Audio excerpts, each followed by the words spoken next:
Summer session number 4.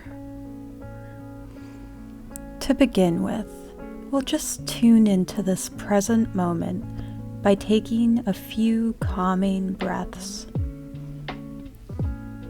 Become aware of any sensations you're feeling right now in the body with each breath. Let your posture settle into a nice stable position with the hips underneath the natural curves of your spine.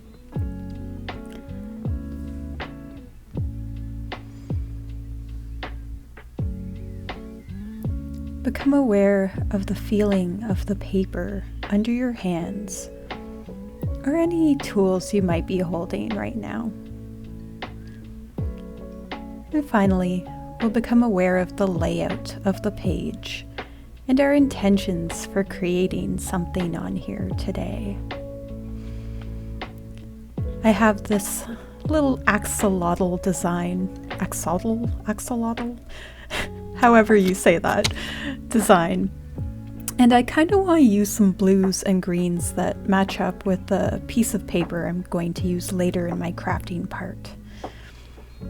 But to begin with, I'm going to do these simple waves on the side here. These are really great basic shapes to practice a thick to thin line, or thin to thick in this case. But it actually, if you look at the waves here, it goes from a thin to a thick point and then back out to a thinner one, with these little teardrop shapes on top, creating another thin to thick line, or thick to thin if you want to start from the thicker point and sort of lift up as you drag back. I think that's what I'll try on these bottom ones first.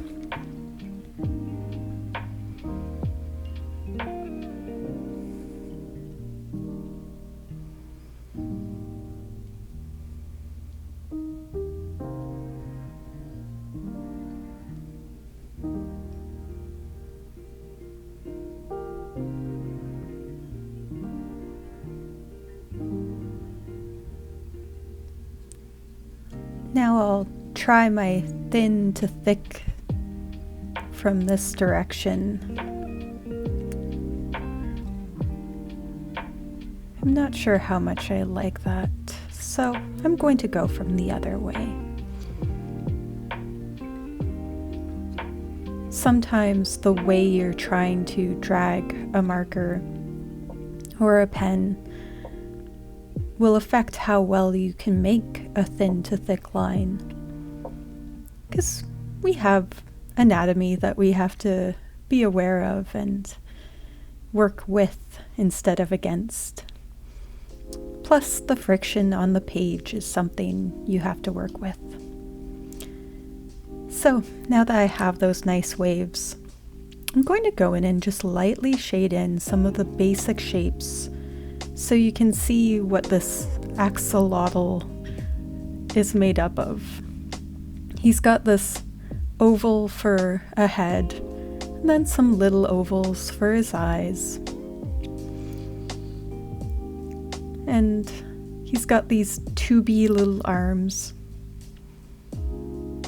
with some very spiky fingers. There's a little circle here at the elbow joint and at the hand too that we can be mindful of. I think for his belly I want to use a blue, so I'm gonna just loosely draw in that shape too. So sometimes defining these basic shapes can be a way of adding color as well.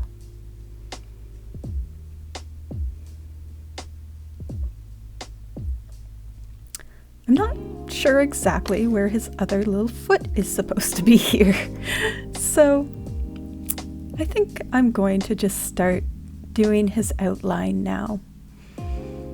And I'm using a jagged line for these external gills, or as I like to very correctly call them, lung ears. which have these little bubble looking things going all around them. And I'm not going to try and follow this underline design exactly, because that would be tedious and take a very long time. So instead, I'm just going to loosely follow it, because if I mess up anywhere, I can always do what's called cheating the line, which is just where you kind of add a bit more thickness to a line so that it cheats the eye into thinking that it's where it's supposed to be.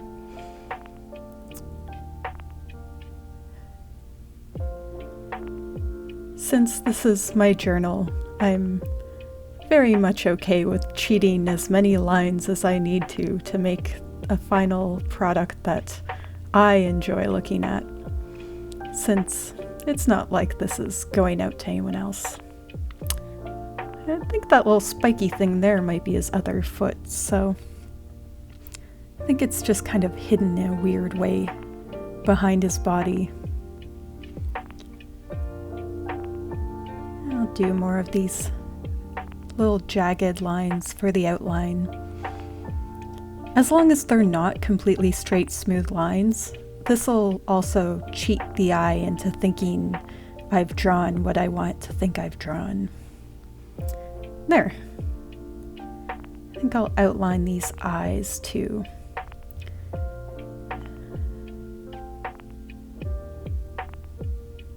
I'm using my thicker marker for the main outline here, and that'll give it a bit of a pop art nouveau kind of look. But I'll use a thinner pen for the inside here.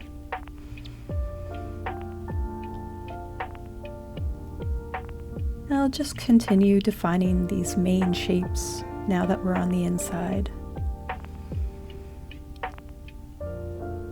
This technique I'm using, though, of doing the underline forms and then the outline of the outermost edge, or what if we filled in this whole thing with a solid color would create the silhouette. That's a great technique for making sure your form and pose of a piece is very strong. And it's a great way of checking that things are in perspective, like I would have moved that leg out a little bit if I'd been doing this silhouette, or maybe moved it in to meet where his other leg is and then move that tail down.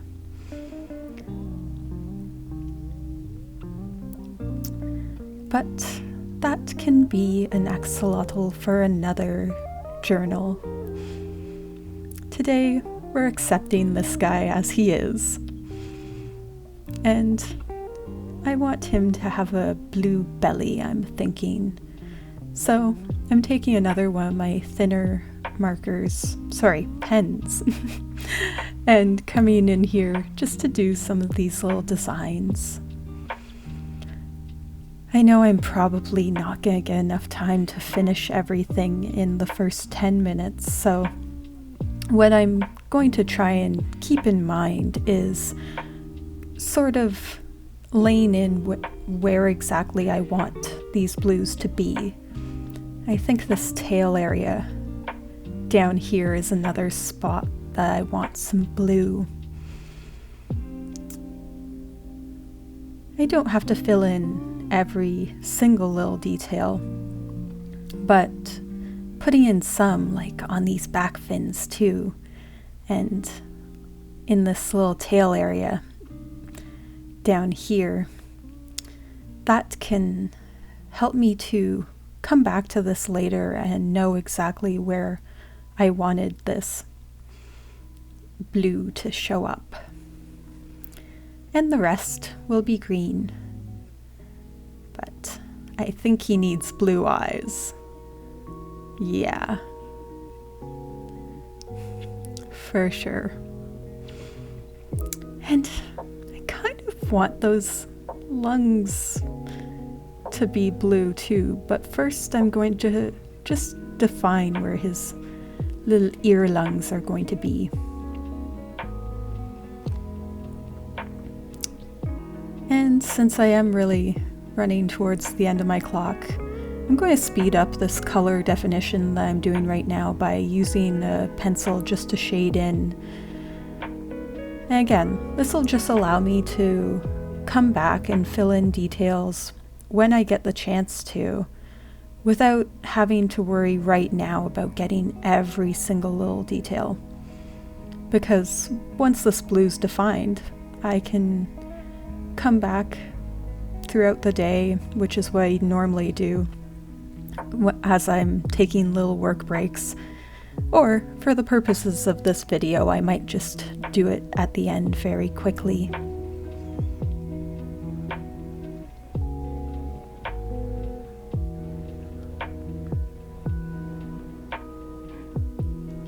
This also is a nice way of giving me an idea of how that's going to look.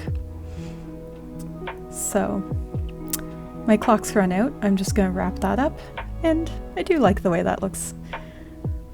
But before we begin the writing prompt, we'll just do another little check-in to make sure that we're nice and attuned to this present moment through our breath.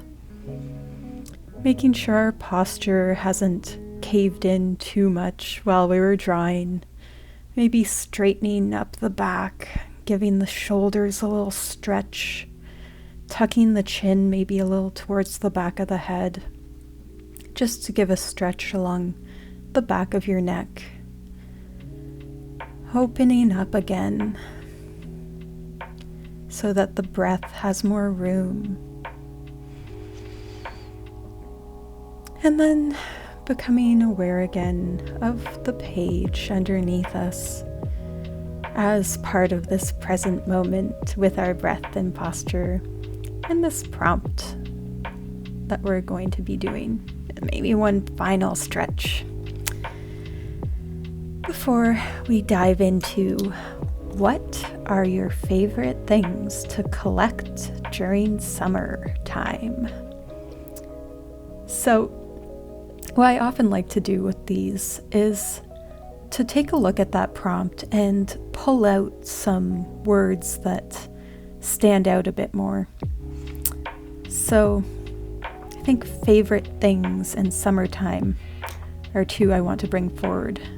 I think that marker is a bit too thick, so I'm going to switch to pen for this part.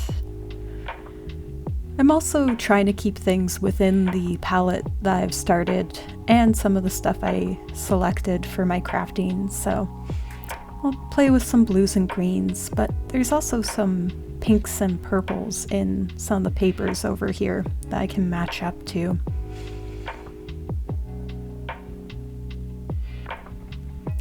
I think favorite things should be in a nice bold pink that'll stand out against that blue.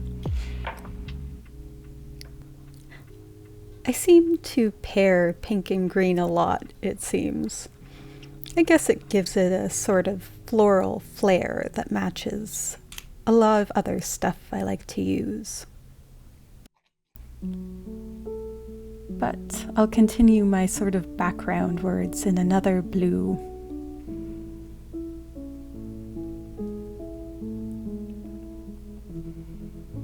I'm just loosely trying to follow this font, but I will be diverting a little bit here and there.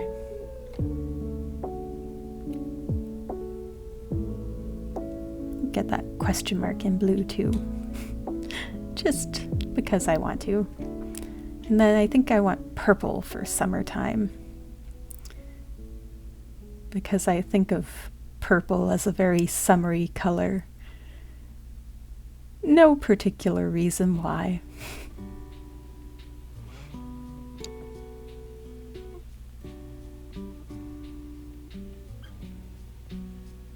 So, to start things off, summertime is beach time, and if I can get to a friend's cottage or somewhere where I can collect some sand and shells and rocks, and if I can find any bones, like I've got some here on my desk right now just to decorate things. This fishbone and seashell that I found on previous beachy trips.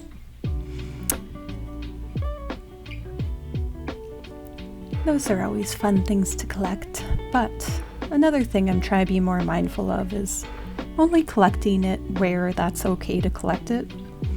There are some areas that have a lot more tourist traffic, and they usually ask that you don't take these things out of the environment because it's bad for the animals that live there. So try and limit those collections to where it's okay for the environment.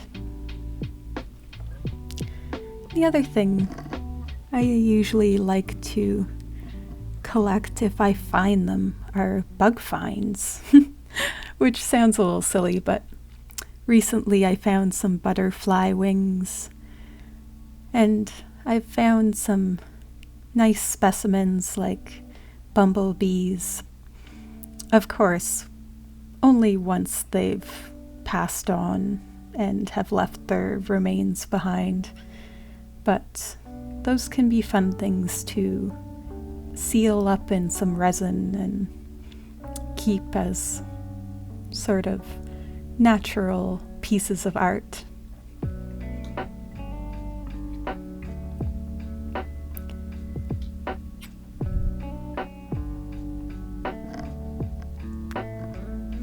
I also do end up with a lot of photos. I mean, it is really the most environmentally friendly way to collect things out of the environment, because you're not really taking anything. So I take a lot of pictures if I can find things to take pictures of, like birds and nice looking plants and trees.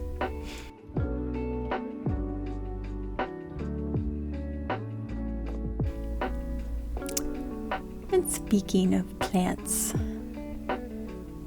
this is a good time if I can find some wildflower seeds to grab a couple of them and toss them into my own little backyard garden that I've been cultivating. Sometimes they don't take, but sometimes they do. For my garden, not from my garden. Although I do end up taking seeds from my garden too in the fall. But summertime is the time to grab them for my garden if I see any blooms that have gone to seed.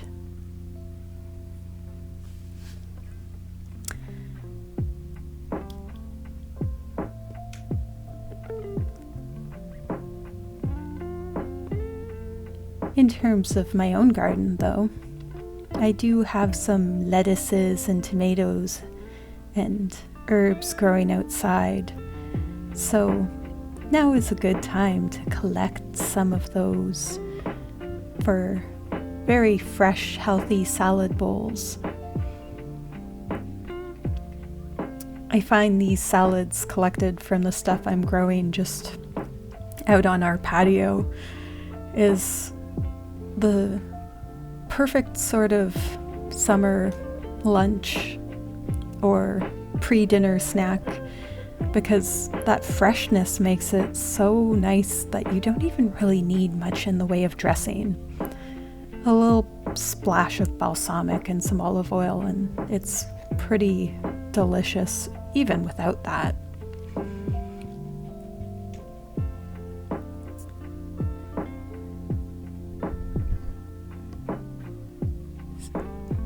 There are some branches that fall that I've noticed on my walks too, that have made their way to my house as trellises.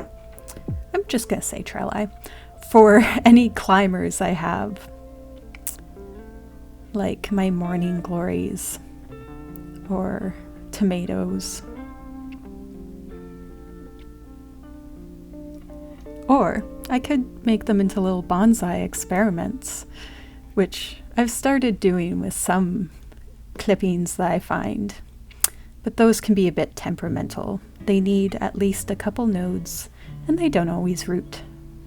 But I'm learning. And now that I'm kind of out of immediate ideas, I'm gonna fill in a few more things, like this little guy's pupils. Sorry, that's the pupil, not the iris. The black part. And I'll also just color in more of this green so that I have that nicely defined on his face and his little arms.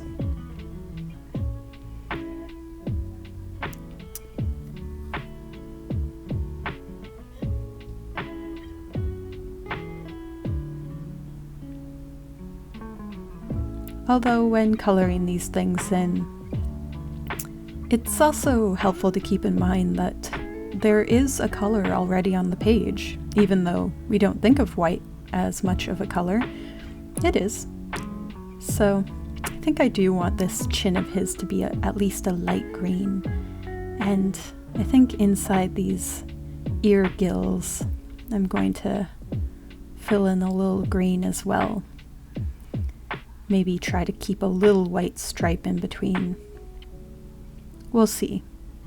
Things can have a tendency to bleed or get a little bit smudged over into those white areas. Hopefully his eyes will stay white, though.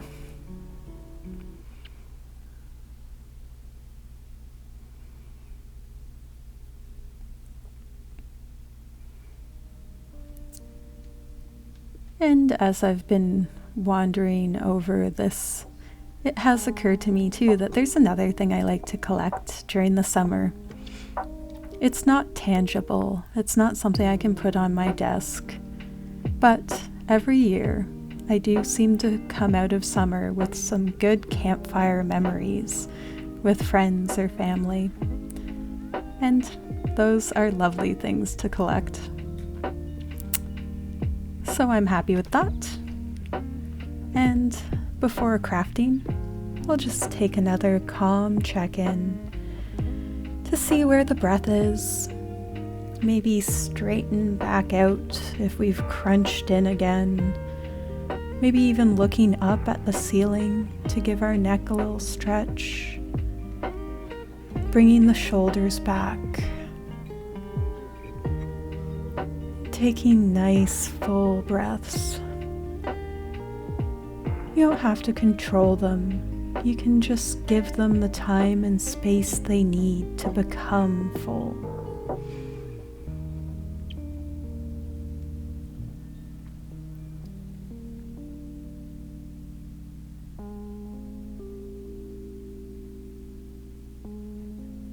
And from this nice stable posture, with a nice full open breath, I'll just give one more stretch before diving into the crafting part.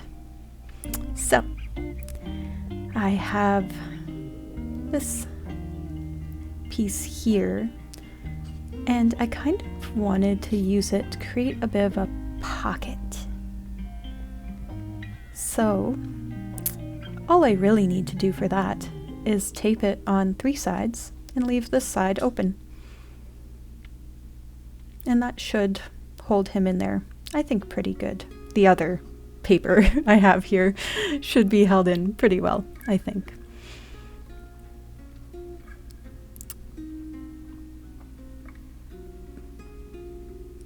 But I may start with trying to define the borders around my writing prompt.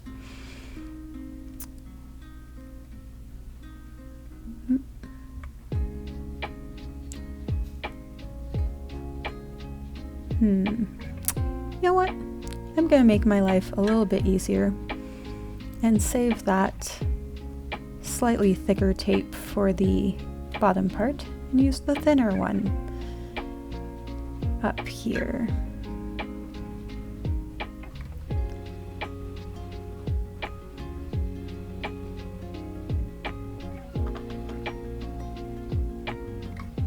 I've chosen tapes with colors and little thematic pieces that pull out a bit more from what I've already done here. So some more of those purples, reds, pinks, and greens, just to match the paper I want to use below, but also the pens I was using throughout. This is where having some things pre-selected helps to create a more cohesive final piece, because you can match things as you go. I'm leaving a little space by my axolotl, who, really, I've been spending so much time with this guy, I feel like he needs a name. Axel would be the obvious one, but I don't know why, he feels like a Bosley to me. So, I'm leaving some space by Bosley the axolotl to put some of those camera stickers, one of which just fell, and I think I'll use my red and purple up top to mimic that, and bring some of the bluey purple closer to Bosley, since it's a little bit more in line with his colorations.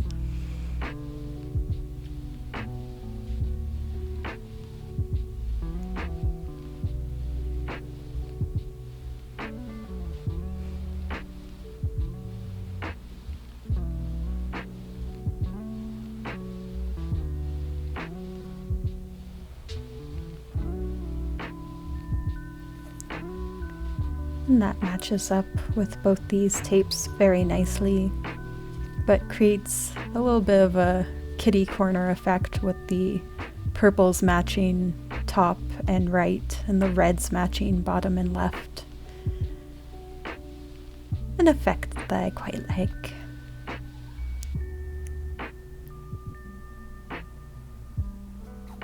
So I'll get this blue down here. Keeping in mind that I want to leave the top open for a pocket.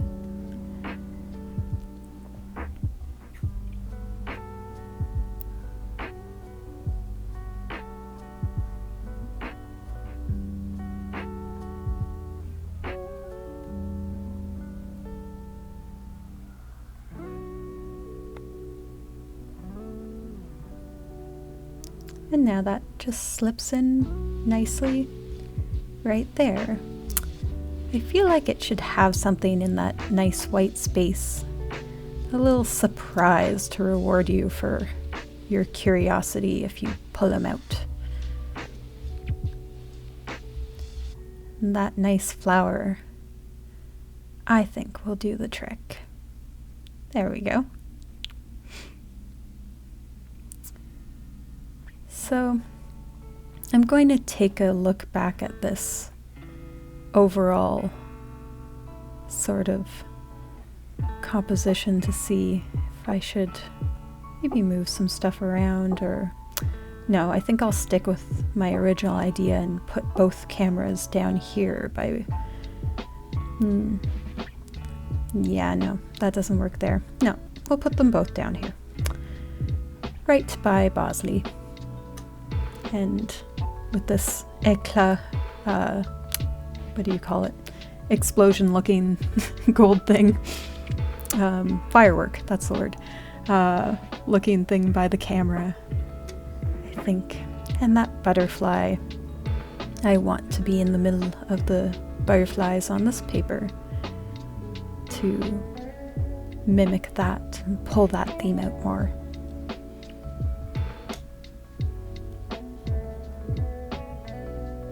So I'll use this camera right here because it makes a nice sort of edge since it's facing in.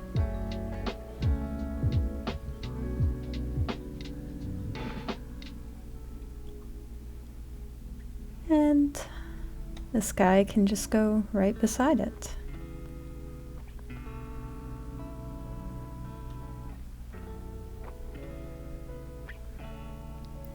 makes Bosley look like he's modeling for them a little bit, I think.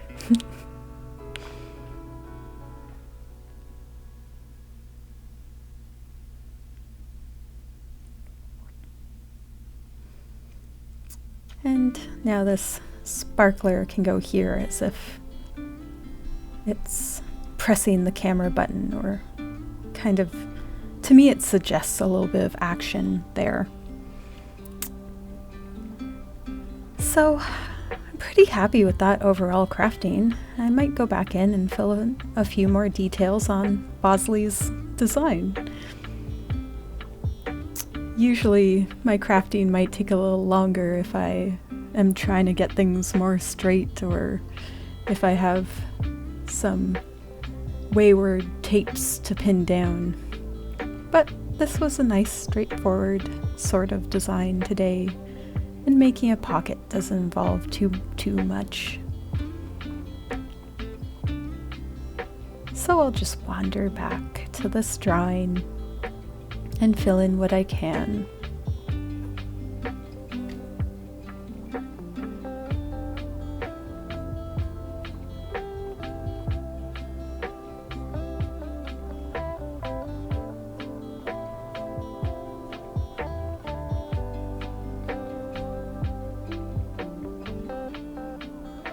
With some of these little designs, there's different ways you can kind of get in there and make a repeating pattern out of something a bit more chaotic. So there are spots on the design where he's got sort of overlapping lines and triangles and things like that. And it helps to look at what shapes are being repeated, and then you can fill those in and kind of see how one gives rise to another with some of these circles within circles, or squares within squares, or triangles within triangles. Those are very simple ways to create a design. The other way is through overlap, and there are a bunch of sort of overlapping bubble-looking designs on some parts of the sky.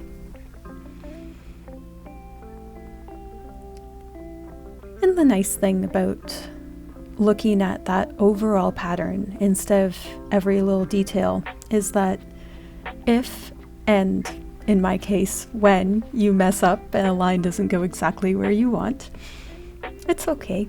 You can just sort of keep the repeating pattern in mind and keep going. And a line that's a little bit off won't really stand out in the end.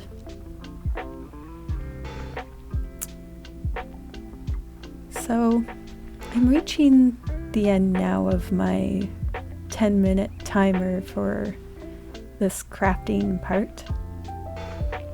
And for the rest of the video, I'm just going to speed up the design.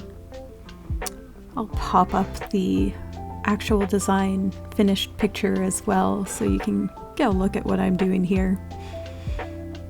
But I just want to fill this in instead of my usual daily routine of doing this over the course of the day whenever I have a break or want to break. I'll just do it now to make sure Bosley gets his final form on screen. You can see him in all his designed glory.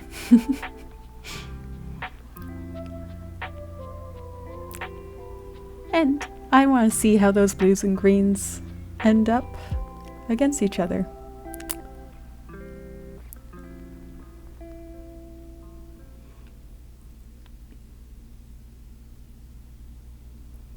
There we go. I'm happy with that. So, thank you for watching as always. The music today will be in the description, and you can also find it on my Lo-Fi's to Live By's playlist. Until next time.